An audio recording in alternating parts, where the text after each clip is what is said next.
미국의 5월 실업률이 4%로 상승했으나 일자리는 27만 2천 개 증가해 예상을 깬 고용 열기를 보였습니다. 이 같은 고용 열기로 기준금리 인하 시기는 9월에도 불투명하고 11월이나 12월로 늦춰질 것으로 예상되고 있습니다. 한면태 기자의 보도입니다. 미국의 고용이 5월에 예상을 깬 열기를 되찾아 기준금리 인하를 더 늦추고 있는 것으로 보입니다. 미국의 5월 실업률은 4%로 전달보다 0.1포인트 올라갔다고 연방노동부가 발표했습니다. 특히 미국 실업률은 27개월 연속 3%대를 기록해왔는데 2022년 1월 이래 27개월 만에 처음으로 4%로 올라갔습니다. 그럼에도 더 중시되는 일자리 증가는 5월에 27만 2천 개를 기록한 것으로 연방노동부는 집계했습니다. 이는 4월에 수정된 16만 5천 개 증가보다 10만 개 이상 더 늘린 고용 열기를 되찾은 겁니다. 경제 분석가들의 18만 개 증가 예상치도 깬 겁니다. 5월에 업종별 고용을 보면 생산 분야에서 건설업이 2만 1,000명, 제조업은 8천 명을 늘렸습니다. 서비스 분야에서는 헬스케어에서 가장 많은 6만 8천 명이나 급증시켰습니다. 레저 호텔 식당업에서는 4만 2천 명, 프로페셔널 비즈니스 업종에서는 3만 3천 명을 각각 증원했습니다. 소매업종 13,000명, 수송저장 11,000명, 소셜지원 11,000명, 재정활동 10,000명을 늘리는 등 골고루 일자리를 증가시켰습니다. 정부에서는 연방 4,000명, 주정부 5,000명, 로컬정부 3만 4,000명을 합해 4만 3천 명이나 증원했습니다. 5월의 고용지표에서 미근로자들의 시간당 임금 즉 시급은 전달보다 0.4% 올라 연율로는 4.1% 인상된 것으로 나타났습니다. 고용 열기를 되찾은 5월의 고용지표로 미국 중앙은행인 연방준비제도는 금리 정책에서 큰 변화를 주지는 않을 것으로 월스트리트저널 등 미 언론들은 내다봤습니다. 그러나 이미 연준 멤버들이 시사해온 대로 기준금리를 서둘러 내리기는 더 어려워진 것으로 미 언론들은 해석하고 있습니다. CME그룹의 투자자들은 연준이 6월 12일과 7월 31일 회의에서 기준금리를 동결할 가능성을 99.4%와 91%로 잡아 기정사실화해 놓고 있습니다. 9월 18일 회의에서 기준금리를 내릴 가능성을 당초 70%에서 고용열기 발표 후에는 50%로 20포인트나 대폭 내려잡아 11월이나 12월로 늦춰지게 될 것으로 예상하고 있습니다. 앞으로 나올 물가와 성장, 고용지표를 더 보고 결정하겠지만 지금의 추세로는 미국의 기준금리 인하가 11월이나 12월에 단 한 번 단행될 가능성이 높아지고 있는 것으로 해석되고 있습니다. WKTV 뉴스 한면택입니다. 미국민들이 팬데믹 기간 중에 주가와 집값 등이 대폭 오르면서 투자 소득이 급증한 덕분에 고물가 속에서도 돈을 계속 쓰고 있는 것으로 분석됐습니다. 이는 연준의 물가 잡기를 더욱 어렵게 하고 있지만 올해 기준금리 인하 가능성을 높여주고 경기 침체를 막아주게 될 것으로 해석되고 있습니다. 한면태 기자의 보도입니다. 미국민들의 투자 소득이 급증한 덕분에 고물가 위기를 넘기고 있으며 이는 미국 경제를 지탱해주고 있는 것으로 나타났습니다. 미국이 팬데믹 5년을 보내는 동안 미국민들의 투자 소득이 역대 최고치를 기록한 것으로 월스트리트저널이 보도했습니다. 미국민들은 올 1분기에 이자와 주식 배당금 등으로 3조 7천억 달러나 투자 소득을 올린 것으로 연방상무부가 발표했습니다. 이는 팬데믹 4년 동안 7,700억 달러나 급증한 겁니다. 미국 경제에서는 2023년 말 현재 증시 화랑으로 주식 배당금이 크게 늘어났고 은퇴저축이나 연금 간접 투자액도 불어났으며 집값 상승으로 미국민 가구의 자산이 대부분 대폭 증가했습니다. 미국의 국가부채가 33조 달러를 넘어섰으나 27조 달러에 달하는 재무부 국채를 사놓고 있는 미국인들은 한 해 4%의 수익만 올려도 1조 달러 이상 이자를 받는 혜택을 얻고 있습니다. 미국민들의 다수가 일자리 안정과 임금 상승과는 별개로 집값 상승, 주가 급등을 비롯한 에퀴티 재산 가치의 급등으로 부자가 된 분위기에서 물가 급등에도 지갑을 계속 열고 있는 것으로 월스트리트저널은 분석했습니다.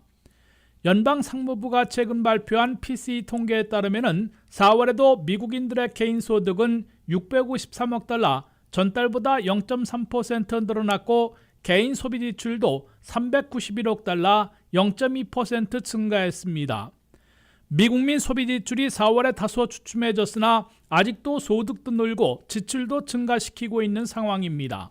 이 같은 미국 경제와 미국민 가계 재정 상황은 중앙은행인 연방준비제도가 물가 잡기와 고용, 성장 냉각 방지를 동시 달성하는 데 시비를 엇갈리게 하고 있는 것으로 월스트리트저널은 밝혔습니다. 미국민들의 다수가 투자 소득이 급증한 덕분에 지갑을 계속 열고 있어 금리 정책만으로는 물가 잡기가 어려움을 겪고 있는 것으로 풀이됩니다. 11번에 걸쳐 기준금리를 제로에서 5.25 내지 5.50%로 대폭 올려 23년 만에 최고의 고금리 시대를 장기간 유지하고 있으나 물가는 목표치인 2%를 훨씬 웃도는 3%대 중반에 머물러 있습니다. 물가를 획기적으로 진정시키지는 못하고 있으나 고용과 성장이 최근 급속 냉각되고 있어 올해 안에 기준금리를 내리기 시작해 고금리 부담은 다소 덜어줄 수 있을 것으로 보입니다. 대신에 미국민 소비자들이 버텨주고 있어 실업률의 급등 속에 제로 성장 또는 마이너스 성장으로 경기 침체나 불경기에 빠지는 악순환은 막아줄 것으로 기대되고 있습니다. WKTV 뉴스 한면택입니다. 고물가가 지속되면서 미국민들은 갈수록 높아지는 팁 금액에 불만을 느끼는 정도가 증가하고 있습니다. 팁을 주는 게 당연했던 미국인들도 의무처럼 변질되고 있는 팁 문화에 대해서는 불만을 느끼고 있는데요. 특히 모바일 화면에 제시된 팁과 높아진 금액은 오히려 팁에 대한 반감을 사고 있다고 합니다. 류령아 기자가 보도합니다. 팁을 내는 것이 의무처럼 여겨지는 미국의 팁 문화. 하지만 팬데믹과 이어진 고물가 고금리 현상에 팁플레이션이란 말까지 등장했습니다. 200년 넘게 이어져 온 미국의 문화이지만 너무 높아진 팁 금액의 미국민 35%는 팁 문화가 통제불능 상태에 빠졌다는 데 동의한다고 뱅크레이트 설문조사에서 확인됐습니다. 이는 작년의 조사 결과보다 5%가량 더 증가한 수치입니다. 팬데믹 기간 동안 식당이나 배달 직원과 같은 근로자를 지원하기 위해 관례적인 금액보다 더 많은 팁을 주기 시작했으나 최근에는 패스트푸드 프랜차이즈, 주문 픽업 창구, 스포츠 경기장, 공항, 심지어 셀프 계산대에도 팁병이 나타나 눈살을 찌푸리게 합니다. 미국민의 59%가 팁을 부정적으로 생각하고 있으며 그 이유로는 기업이 직원들에게 더 나은 급여를 지급해야 한다고 생각하거나 미리 입력된 팁 화면에 짜증이 나는 등 다양한 이유를 제시했습니다. 특히 팁이 제시된 모바일 화면은 오히려 팁에 대한 거부감을 생기게 한다고 설문조사는 밝혔습니다. 미국인의 34%는 커피숍, 푸드트럭, 모바일 앱에서 볼 수 있는 미리 입력된 팁 화면에 불만을 드러냈으며 25%는 미리 입력된 팁 화면을 제시했을 때 팁을 적게 주거나 전혀 주지 않는 경향이 있다고 밝혔습니다. 뱅크레이트의 수석 업계 분석가인 테드 로스맨은 설문조사 결과에 첨부된 보고서에서 팁이 숨겨진 세금이 된 것 같다며 현재 팁을 요구하는 기업이 가장 많은 시기라고 전했습니다. 한편 젊은 사람들은 현대 팁 문화에 더 적응한 탓인 듯 팁에 대한 부정적인 의견을 가진 비율은 노년층으로 갈수록 더 높았습니다. 1940년대에서 1960년대생인 베이비붐 세대의 72%, 1965년생부터 1979년생이 속한 X세대는 62%, 1981년생부터 1996년생인 밀레니얼 세대의 51%, 1990년대 중후반생부터 2000년대 초반생까지 분류되는 Z세대의 45%가 팁에 대해 부정적인 견해를 갖고 있습니다. 레스토랑 서버, 헤어스타일리스트, 배달원, 운전자의 경우에는 팁을 받는 비율이 작년보다 높아졌지만 호텔 가사도우미, 바리스타 등의 경우에는 팁을 받는 비율이 작년보다 낮아졌습니다. 일각에선 팁을 주지 않는 이들을 비판하지만 이것이 무례한 일이라고 지적해선 안 됩니다. 저임금 노동자를 위해 시작된 팁 문화이기에 변호사, 교사, 배관공, 케이블 기술자 등 높은 급여를 받는 전문가에게 팁을 주지 않아도 되며 임금을 받는 바리스타나 계산원 등 카운터 서비스에 대해서도 팁을 거부해도 됩니다. WKTV 뉴스 류정아입니다. 미국에서 K푸드의 열기가 더해지면서 한국 라면에 대한 인기도 높아지고 있습니다. 특히 신라면은 월마트의 주류 식품 매대에서 판매될 만큼 미국민들에게 큰 인기를 얻고 있는데요. 라면의 미국 시장 진출액은 전년보다 71.4% 늘어났는데 이는 같은 기간 54%를 기록한 반도체보다도 높은 수치라고 합니다. 김미연 기자가 보도합니다. 한국의 라면 수출 금액이 2개월 연속 1억 달러를 넘으며 상승세를 이어가고 있습니다. 한국농림축산식품부는 올 들어 5월까지 가장 많이 수출된 농식품 품목인 라면으로 라면 수출액이 지난해보다 36% 넘게 증가한 4억 8천만 달러를 기록했다고 밝혔습니다. 미국 내에서도 한국 라면의 인기가 치솟고 있는데 미국 시장 수출액은 전년보다 71.4% 늘어난 8,150만 달러를 기록했습니다. 이는 같은 기간 54%를 기록한 반도체 시장보다 높은 수치입니다.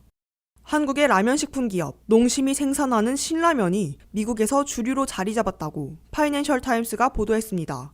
신라면은 미국 최대 소매업체인 월마트의 아시아 코너에 배치됐었지만 현재는 주류 식품 매대에서 판매되고 있습니다. 신라면을 생산하는 농심의 최대 해외 시장은 미국입니다. 지난 1월 미국으로의 라면 수출액은 1,186만 달러로 전체 1위를 차지한 바 있습니다.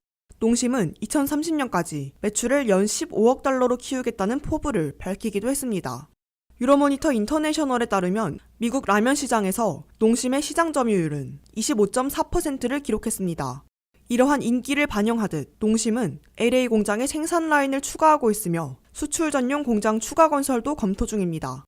미국에서 한국의 음악, 영화, 드라마 등 한국 문화에 대한 관심이 높아지며 일상식품인 라면에 대한 소비도 늘어났습니다. K푸드의 인기는 라면뿐만이 아닙니다. 과자류, 음료, 김치 등 주력 품목 중심으로 수출 상승세가 이어지고 있습니다. 과자 수출도 지난해보다 12% 늘었으며 특히 미국 시장에서는 38%가 넘는 급등세를 보였습니다. 파이낸셜 타임스는 K-팝과 한국 영화, 드라마가 해외에서 인기를 끌면서 한국 음식에 대한 관심도 덩달아 높아졌다고 밝혔습니다. 농심 해외사업부 부사장은 과거에는 주로 아시아인이 라면을 즐겨 먹었지만 최근에는 매운 음식에 도전하는 젊은이들이 늘면서 미국 현지인들과 히스패닉들도 주 소비층이 됐다고 말했습니다. WKTV 뉴스 김미연입니다. 메릴랜드의 수요일 밤 보기 드문 초강력 토네이도들이 15개 이상 한꺼번에 몰아쳐 상당한 피해를 입히고 주민들을 공포에 떨게 했습니다. 중서부나 남부에서 볼 수 있는 초강력 토네이도들이 한꺼번에 몰아치는 바람에 메릴랜드에선 게이더스버그, 컬럼비아, 볼티모어 등지에서 수많은 가옥 등 시설들이 피해를 입고 여러 명이 부상당하는 공포의 하루를 보냈습니다. 초강력 토네이도가 남의 일처럼 느껴졌던 워싱턴 수도권에서 메릴랜더들이 공포의 수요일 밤을 겪었습니다. 메릴랜드에서 한인들도 많이 살고 있는 몽고메리, 하워드 카운티, 볼티모어 등지에 어제 저녁과 밤에 토네이도들이 최소 15개 이상 동시다발적으로 몰아쳤습니다. 몽고메리 카운티에는 수요일 밤 2개의 초강력 토네이도가 몰아쳐 가옥 4채가 파손되고 5명이 부상당했습니다. 메릴랜드에선 15개 이상 토네이도와 뇌우가 몰아쳐 피해를 입히고 있다는 신고가 경찰과 소방당국에 접수됐습니다. 소방당국은 수요일 밤에 88번이나 신고를 받고 출동했는데 그중에 35건은 토네이도와 스톰 관련이었습니다. 게이더스버그 등의 도로에는 초강력 토네이도와 폭풍 후에 오래된 고목들이 쓰러지며 통행을 막았다가 목요일에 모두 치워져 통행이 재개됐습니다. 토네이도와 폭풍 후에 강타당한 지역에는 곳곳마다 1000가구씩 단전되는 고통을 겪었습니다. 당국은 나무가 쓰러지면서 땅으로 떨어진 전선을 보더라도 전기가 흐를 수 있기 때문에 스스로 처리하려 하지 말고 신고해달라고 당부했습니다.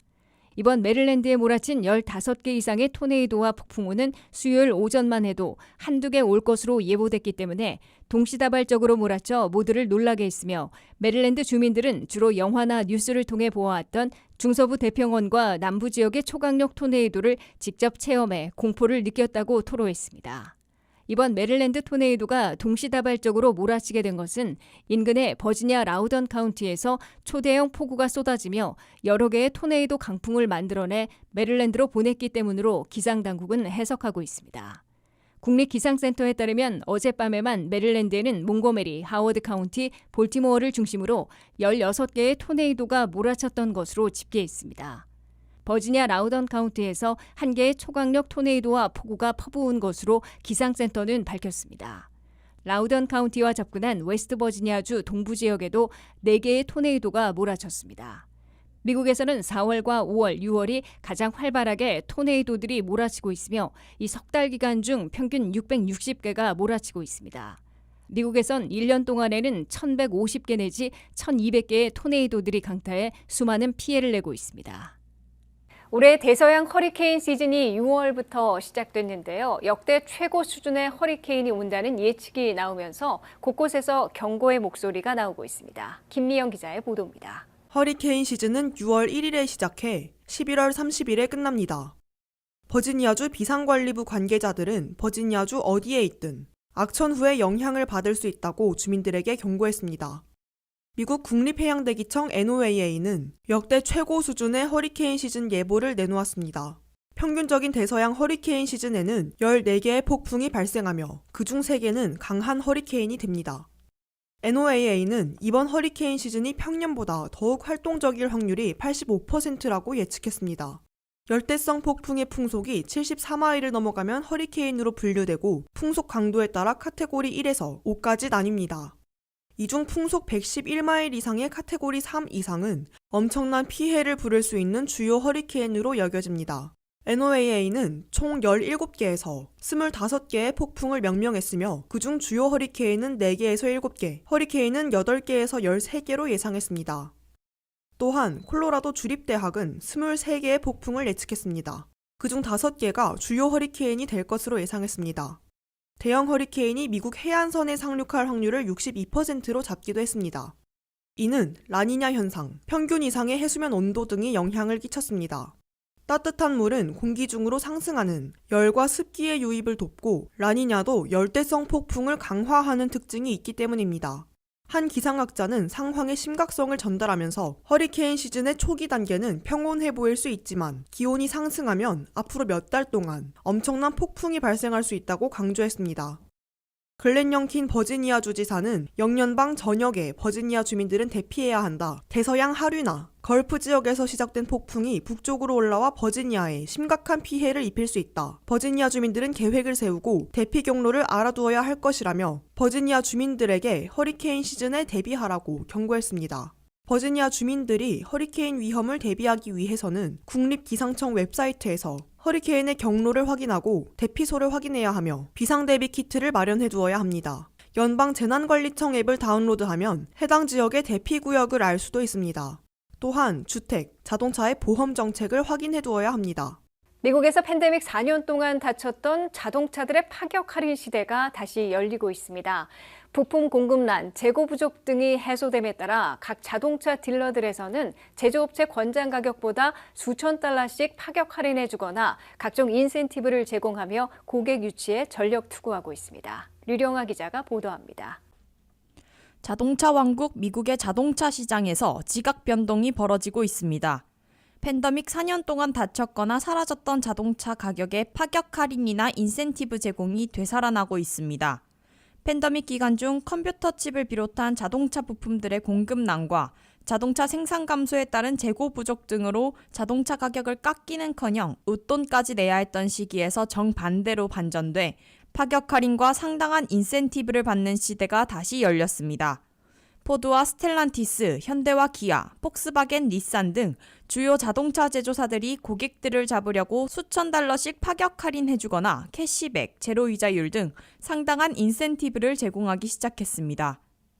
미국서 판매되는 평균 세차 가격은 47,000달러에 할부금융 시 평균 이자율이 11.6%여서 월 평균 735달러나 내야 했기 때문에 고객들이 멈칫해온 것으로 지적됐습니다. 그러나 이제는 스텔란티스 산하다즈와 클라이슬러, 전기차들 중에서는 현대와 기아, 포드, 테슬라에 이르기까지 파격 할인이나 상당한 인센티브를 제공하고 있어 팬데믹 이전의 시대로 되돌아가고 있습니다. 다즈와 클라이슬러는 MSRP, 즉 제조업체 권장 소매가보다 3,600달러 내지 11,000달러나 낮춰 판매하고 있습니다. 스텔란티스의 램 픽업 트럭은 $4,000의 캐시백을 제공해 그만큼 할인받아 살 수 있게 하고 있습니다. 포드 에스케이프 SUV는 2023년형에 대해 $5,500를 깎아주고 있습니다. 판매가 주춤해진 전기차들은 거의 모든 회사들이 파격 할인 또는 대형 인센티브를 제공하고 있습니다. 현대 아이오닉 5 SUV 전기차는 2년 리스할 경우 세제 혜택을 포함해 $13,000나 싸게 이용할 수 있습니다. 한국산 전기차는 $7,500의 세제 혜택을 아직 받을 수 없으나 리스 차량에 대해선 가능해 파격 할인을 해주고 있습니다. 현대 아이오닉 5 SUV 전기차를 최근 2년간 리스한 고객은 스티커 프라이스가 $52,000인데 $13,000를 할인받아 한 달에 $369밖에 내지 않게 됐다고 밝혔습니다. 전기차의 대명사인 테슬라는 Y모델 SUV에 대해 자동차 할부 금융 시 0.99%의 저리이자율을 적용해주고 있습니다. 5월 말 미국의 자동차 시장에는 승용차와 경트럭이 290만 대나 재고로 있어 지난해보다 100만 대나 늘어난 것으로 나타나 각 자동차 딜러들의 파격 할인과 딜 협상, 인센티브 제공 등을 내걸고 치열하게 경쟁했던 팬데믹 이전으로 완전 되돌아갈 것으로 예상되고 있습니다. 새 차들의 치열한 경쟁으로 중고차 가격도 계속 떨어져 4월에 7%나 더 하락한 것으로 집계됐습니다. WKTV 뉴스 류령아입니다. 지난 몇 년간 3번이나 연기됐던 리얼 아이디 시행일이 1년 앞으로 다가왔습니다. 내년 5월 7일부터는 국내선 탑승이나 연방 건물 출입 시 반드시 강화된 운전면허증이나 강화된 신분증을 소지해야 하기 때문에 리얼 아이디 신청을 미리 준비하는 것이 좋겠습니다. 하지만 시행 기간이 1년 남아 있어 운전면허를 갱신하면서 자연스럽게 리얼 아이디로 바뀌는 경우가 늘어나 혼란은 덜할 것으로 예상되고 있습니다. 안혜린 기자입니다. 리얼 아이디는 운전면허증을 포함해 신원 확인에 대한 최소 보안 표준을 설정하기 위해 2005년 의회에서 통과된 법안입니다. 이는 교통안전국 또는 홈랜드 시큐리티와 같은 특정 연방기관에서 리얼 아이디 인감이 없으면 주에서 발행한 신분증을 인정할 수 없음을 의미합니다. 원래 2020년 기한을 제시한 후 1년 뒤로 미뤘고 그 후 또 2년 연장되었습니다. 따라서 2025년 5월 7일부터 연방정부는 국내선 항공편에 탑승하거나 보안 연방시설에 들어가려면 리얼 아이디 준수 자격증명 또는 연방에서 승인한 다른 신분증을 제시하도록 요구받게 됩니다. 교통안전국이 허용하는 다른 형태의 신분증이 있다면 여행 목적으로 리얼 아이디만 쓸 수 있는 것은 아니지만 다른 형태의 신분증이 없고 가까운 시일 내에 전국을 여행하고 싶다면 리얼 아이디를 발급받아야 합니다. 국가에서 발행한 강화 운전면허증과 미국 여권, 미국 여권 카드, DHS 카드, 영주권 카드, 국경 통과 카드, 외국 정부 발행 여권, 캐나다주 운전면허, 운송 종사자 신분증, 미국 시민권 및 미국 서비스 취업 허가 카드, 미국 상선 자격증명, 재향군인 건강 신분증 등이 호환 가능합니다.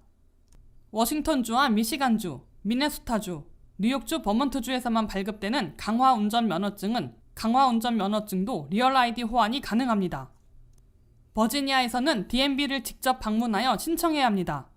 신분증 1개, 버지니아 거주 증명 2개, 합법적인 체류 신분 증명 서류 1, 사회보장 번호와 증빙 서류에 이름이 다르게 기재된 경우 이름 변경 증빙 서류를 모두 원본으로 제출해야 합니다.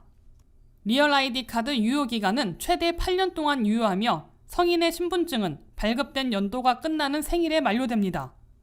어린이 신분증은 5회 배수가 되는 해, 태어난 달의 말일에 만료됩니다.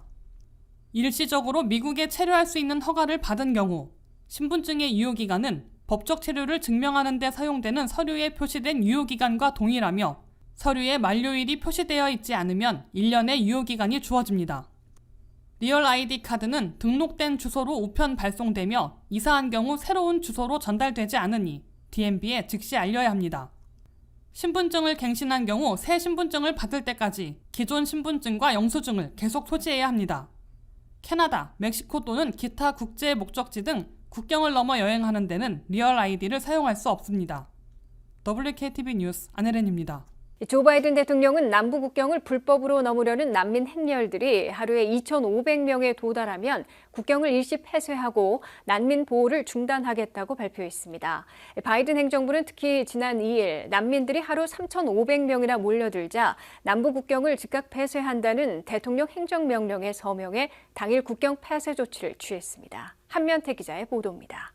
재선전에서 가장 위험한 아킬레스건으로 떠오른 국경 이민 정책에서 돌파구를 찾기 위해 조 바이든 대통령이 국경 일시 폐쇄와 난민 보호 중단이라는 초강경 승부수를 띄웠습니다. 조 바이든 대통령은 남부 국경을 불법으로 넘으려는 난민 행렬들이 하루 2,500명에 도달하면 국경을 일시 폐쇄하고 난민 보호를 중단하는 내용의 대통령 행정명령에 서명했습니다. 바이든 행정명령에 따라 미국 멕시코 남부 국경에서 난민 망명 신청을 희망하며 몰려들어 미국 국경을 불법으로 넘으려는 외국인들이 하루에 2,500명에 도달하면 즉각 국경을 일시 폐쇄하게 됩니다. 이는 자연스럽게 난민 망명 신청자들에 대한 보호 조치도 중단됩니다. 바이든 행정명령에서 설정한 하루 2,500명 제한이 이미 넘어버려 남부 국경 일시 폐쇄는 즉각 발효됐습니다. 가장 최근인 지난 2일 미국 국경을 불법으로 넘으려다가 체포된 외국인들은 하루 3,500명을 기록한 바 있어 국경 일시 폐쇄가 단행된 겁니다. 바이든 행정명령은 일시 폐쇄된 국경은 하루 몰려든 외국인들이 1,500명 아래로 떨어지면 재개방할 수 있게 하고 있습니다. 이와 함께 난민 신청 희망자들이 본국으로 돌아가면 심각한 학대를 받을 것이라는 등의 신뢰할 만한 공포를 입증하지 못하면 수일 내에 추방당하게 된다고 미 관리들은 강조했습니다. 더욱이 불법 입국한 외국인들은 추후 특별한 구제조치 선언이 없는 한 난민 신청 자격을 박탈당하게 된다고 미 관리들은 밝혔습니다. 다만 부모 동행 없이 국경을 넘는 미성년 불법 입국자들은 예외를 인정하기로 했습니다. 미성년 불법 입국자들에 대해 예외를 인정함에 따라 도널드 트럼프 전 대통령과 공화당 진영에 즉각적인 성토를 불러오고 있습니다. 트럼프 선거본부는 바이든 행정명령에서 예외를 둠으로써 아동 미입국 조직이나 성매매범들에게 그린라이트를 켜준 것이라고 비난했습니다. 트럼프 전 대통령은 부정직한 바이든을 백악관에서 추방하지 않는다면 국경 침략이나 이민자 범죄는 결코 중단되지 않을 것이라고 공격했습니다. 바이든 대통령은 지난 2018년 트럼프 전 대통령의 시도와 거의 같은 초강경 국경 일시 폐쇄와 난민 보호 중단 조치를 승부수로 던진 동시에 초당적인 상훈안을 무산시킨 것은 바로 트럼프였다고 역공을 펼 것으로 예고해 누가 이민 정책에 대한 유권자 표심을 잡을지 예의주시되고 있습니다. WKTV 뉴스 한면택입니다. 구매 욕구를 자극하기 위해 화장품 회사들에서는 한정판 화장품들을 내놓곤 하는데요. 한정판 출시 기간이 지나면 살 수 없기 때문에 다량을 구매해 쟁여놓고 쓰는 젊은 층 소비자들이 많다고 합니다. 하지만 유통기한이 문제인데요. 고기능성 화장품일수록 변질되기 쉽기 때문에 유통기한을 더 엄격하게 지켜야 할 것으로 권고되고 있습니다. 안혜린 기자입니다. 뉴욕포스트에 유통기한이 지난 스킨케어 제품을 사용했다가 피부에 세균 감염이 발생한 여성의 사진이 공개돼 큰 충격을 주고 있습니다. 틱톡 계정을 운영하는 2천만 명의 팔로워를 가진 여성은 기미와 잡티를 완화해주는 스킨케어 제품을 쓰면 생기는 일이라며 여러 영상을 게재했고 3천만 회가 넘는 조회수를 기록하고 있습니다. 화장품 회사들은 구매 욕구를 자극하기 위해 한정판이나 콜라보 같은 기획성 상품들을 많이 출시하는데 특정 시기가 지나면 더 이상 생산하지 않는 것이 원칙이라 이때 MZ세대들은 쟁이기라는 다량의 화장품 구매를 합니다.